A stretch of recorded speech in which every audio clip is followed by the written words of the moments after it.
Hello friend, स्वागत है आपका आपके अपने चैनल के स्टडी क्लासेज में। फ्रेंड, आज की क्लास में मैं न्यू लुसेंट सामान्य ज्ञान बुक लेकर आई हूं जो 2023 और 24 का संकलन है। फ्रेंड, आज की क्लास में मैं मुगल साम्राज्य से जहांगीर के काल को करवाने जा रही हूं। तो चलिए फ्रेंड्स, बिना देर किए हम लोग जहांगीर का काल देखते हैं जो 1605 से 1627 ईस्वी तक था।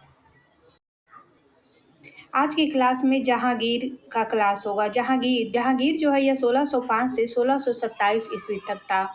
अकबर का उत्तराधिकारी सलीम हुआ जो 24 अक्टूबर 1605 ईस्वी को नसीरुद्दीन मोहम्मद जहांगीर बादशाही गाजी की उपाधि धारण कर गद्दी पर बैठा।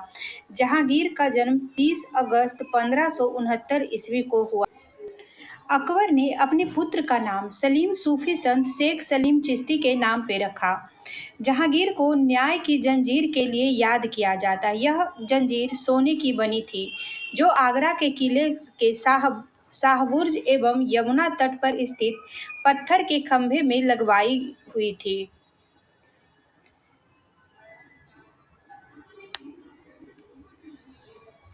जहांगीर द्वारा शुरू की गई तुजुक ए जहांगीरी नामक आत्मकथा को पूरा करने का श्रेय मोतबिंद खां को है।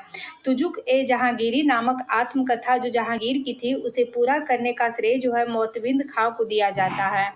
जहांगीर के सबसे बड़े पुत्र खुसरो ने 1606 ईस्वी में अपने पिता के विरुद्ध विद्रोह कर दिया। खुसरो और जहांगीर की सेना के बीच युद्ध जालंधर के निकट भैरावल नामक मैदान में हुआ। खुसरो को पकड़कर कैद में डाल दिया गया। खुसरो की सहायता देने के कारण जहांगीर ने सिखों के 5वें गुरु अर्जुन देव को फांसी दिलवा दी। खुसरो गुरु से गोइंदवाल में मिला था। अहमदनगर के वजीर मलिक अंबर के विरुद्ध सफलता से खुश होकर जहांगीर ने खुर्रम को शाहजहां की उपाधि प्रदान की। 1622 ईस्वी में कंधार मुगलों के हाथ से निकल गया। शाह अब्बास ने इस पर अधिकार कर लिया। नूरजहां ईरान निवासी मिर्जा गयास बेग की पुत्री नूरजहां का वास्तविक नाम मेहरुन्निसा था।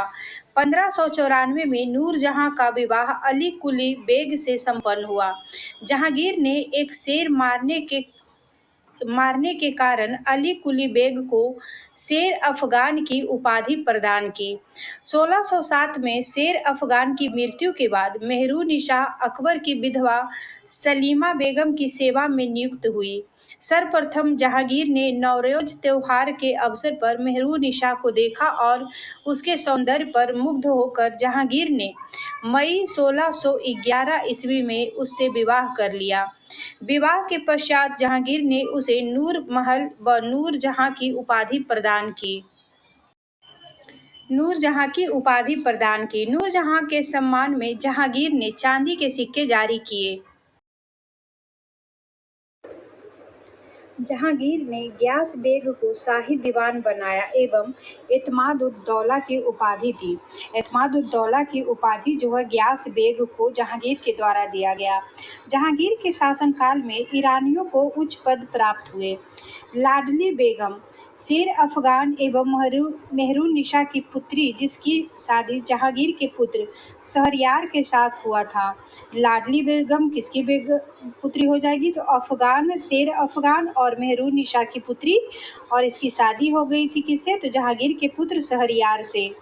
नूरजहां की मां असमत बेगम ने गुलाब से इत्र निकालने की विधि खोजी थी। महावत खां ने झेलम नदी के तट पे 1626 ईस्वी में जहांगीर, नूरजहां एवं उसके भाई आसफ खां को बंदी बना लिया था। 1626 ईस्वी में जहांगीर, नूरजहां और आसफ खां को झेलम नदी के तट पे किसने बंदी बना लिया? तो महावत खां ने बंदी बना लिया था। आगे देखेंगे, जहांगीर के 5 पुत्र थे। पहला हो जाएगा खुसरो, दूसरा परवेज, तीसरा खुर्रम, चौथा शहरयार और 5वां जहांदार। 28 अक्टूबर 1627 को भीमबार नामक स्थान पे जहांगीर की मृत्यु हो गई। इसे शहादरा लाहौर में रावी नदी के किनारे दफनाया गया था।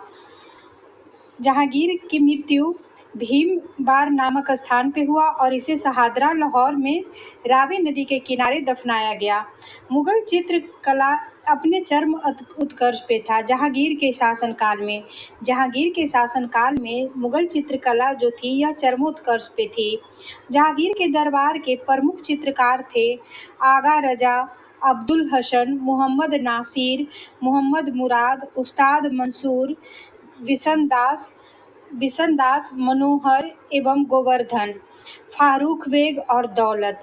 ये सभी जो थे जहांगीर के दरबार में प्रमुख चित्रकार थे।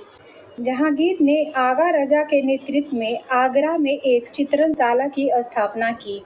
नोट में देखेंगे मुगल शासनकाल में सर्वप्रथम जहांगीर ने ही राजा की आकृति युक्त सिक्के जारी किए थे।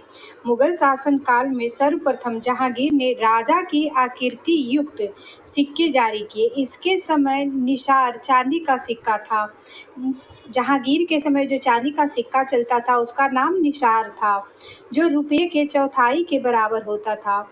उस्ताद मसूर एवं अबुल हसन को जहांगीर ने क्रमशः नादिर अल उस एवं नादिरुज्जमा की उपाधि प्रदान की। इसने संस्कृत के कवि जगन्नाथ को पंडित राज की उपाधि दी। आगे देखेंगे जहांगीर ने अपनी आत्मकथा में लिखा है कि कोई भी चित्र, चाहे वह किसी मृतक व्यक्ति या जीवित व्यक्ति द्वारा बनाया गया हो, मैं देखते ही तुरंत बता सकता हूँ कि यह किस चित्रकार की कृति है। यदि किसी चेहरे पर आँख किसी एक चित्रकार ने, भौहें किसी और ने बनाई हो तो भी यह जान लेता हूँ कि आँख किसने और भौहें किसने बनाई है। जहांगीर के समय को चित्रकला का स्वर्ण काल कहा जाता है। चित्रकला का स्वर्ण काल किसके समय को कहा जाता है? तो जहांगीर के समय को कहा। एतमादुद्दौला का मकबरा 1626 ईस्वी में नूरजहां बेगम ने बनवाया। मुगल कालीन वास्तुकला के अंतर्गत निर्मित यह प्रथम ऐसी इमारत है जो पूर्ण रूप से बेदाग सफेद संगमरमर से निर्मित है। सर्वप्रथम इसी इमारत में पित्रा-दुरा नामक जटाऊ काम किया गया था। फ्रेंड्स, क्वेश्चन पूछा जाता है कि पित्रा-दुरा नामक जटाऊ काम सर्वप्रथम किसके मकबरे में किया गया था? तो ये हो जाएगा एतमादुद्दौला का मकबरा, जिसको बेदाग सफेद संगमरमर से बनवाया गया था। और ये बनवाया गया था किसके द्वारा? तो नूरजहां बेगम के द्वारा। अशोक के कौशाम्बी स्तंभ वर्तमान में जो प्रयागराज में है, यह समुद्रगुप्त की प्रयाग प्रशस्ति तथा जहांगीर का लेख उत्कीर्ण है। इसमें जहांगीर के मकबरा का निर्माण नूरजहां ने करवाया था। जहांगीर के शासनकाल में कैप्टन हॉकिंस, प्रथम अंग्रेज, sir Thomas Roe, William Finch एवं एडवर्ड टेरी जैसे यूरोपीय यात्री आए थे। भारत में तंबाकू की खेती सर्वप्रथम जहांगीर के शासनकाल में प्रारंभ हुई थी। पुर्तगालियों द्वारा सर्वप्रथम 1605 ईस्वी में दक्षिण में तंबाकू की खेती प्रारंभ किया गया। पुर्तगाली इसे ब्राजील से लाए थे। नोट में देखेंगे जहांगीर के समय ही मराठा पहली बार मुगलों की सेवा में 1620 ईस्वी में आया था। और प्रथम अंग्रेज हॉकिंस, वह किसके शासनकाल में आया? तो जहांगीर के शासनकाल में। फ्रेंड, इसी के साथ आज का जहांगीर का काल समाप्त होता है। वीडियो अच्छा लगे तो लाइक शेयर सब्सक्राइब कीजिएगा। Thank you.